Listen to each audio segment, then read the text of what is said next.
Some bikes age gracefully, and others, they just start to feel old.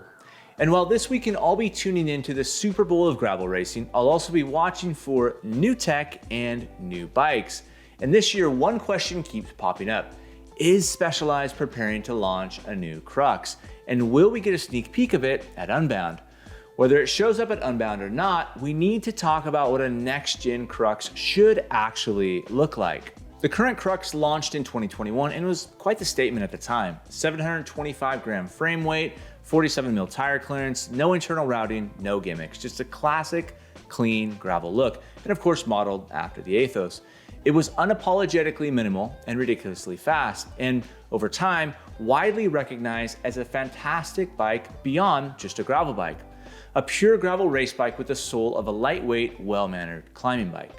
But now, look, when Matt Beers and Sofia Gomez roll up to the Unbound start line on a Crux, next to bikes from Canyon, Allied, Cervelo, Enve, well, it just looks dated.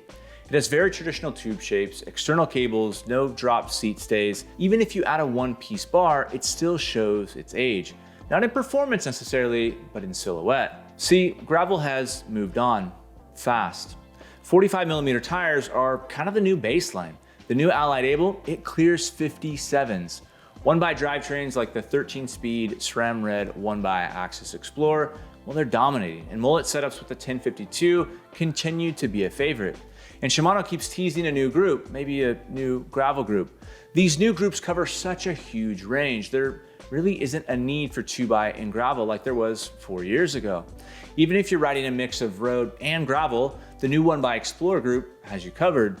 And that's coming from a guy who rode 2x for years on a Crux. And integration, well, it's no longer a bonus, it's just expected, especially on top tier bikes. Internal cable routing, drop seat stays, aero profiles. Modern gravel bikes blend road sharpness with gravel, and dare I say, as tires become wider and wider, even light mountain bike capabilities. So here's the challenge. If Specialized wants the Crux to stay competitive, it needs an overhaul. Not just a refresh, but a full rethink.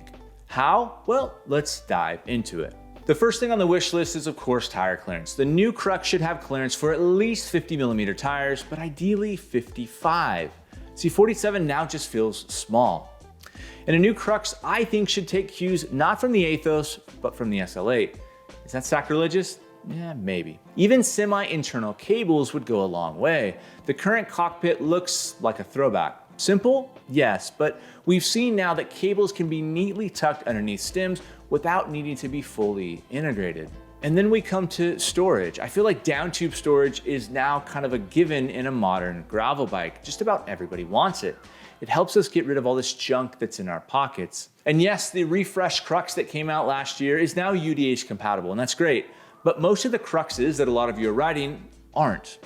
The new one will be, of course, and I think that it could even get away with 1x only. It should also have a manufacturer stated clearance for a 50-tooth chainring. There was so much confusion about this when the Crux first launched. Can you run a 50-tooth? Can you run a 50-37? I think many saw this bike as more than just a gravel bike, and the ability to run proper gearing matters.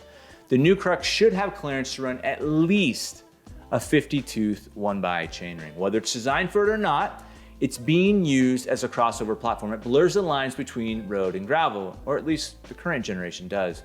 It needs to be able to pull double duty, from gravel racing to fast all-road miles with wide, slick tires. Now, I think you have to keep the weight low. Light and reactive is like the Crux's secret sauce. The soul of a lightweight climbing bike has to stay intact. Now, Specialized hasn't said anything officially, but sooner or later, an update has to come. Those spy photos, they've got to be out there somewhere. Not because the Crux is bad, but because the gravel market has passed it by. Other platforms already offer what the next Crux needs: clearance, integration, versatility, modern geometry. To be clear, the current Crux still rips. It's light, it's responsive, it climbs like it wants to hurt you. But in a world full of aero cockpits, big tire clearance, and 1x optimized setups, well, now it just kind of feels like a classic. It's not irrelevant, it's just unchanged in a time of rapid evolution. If Specialized can deliver a lighter, cleaner, more capable Crux, well, they're back in the fight. And if they don't, there are plenty of other gravel bikes already ahead. Now, next I'll dive into my current generation Crux, which has kind of become a total brand clash chaos build. I've got Cadex wheels, Zipp bars, Enve seat post, all mashed into a specialized frame. It breaks every rule about clean, matching, cohesive, sponsor team correct builds, but it rides as good as it ever has. So it's got me thinking, does a bike really need to match all of the components, or should we just ride what works best and what we love? Well, I'll dive into that next. Drop your wish list for the next Crux in the comments below. What's a must-have, and what would make you switch from your current bike and upgrade from your existing Crux? Anyways, thanks a ton for watching. Until next time.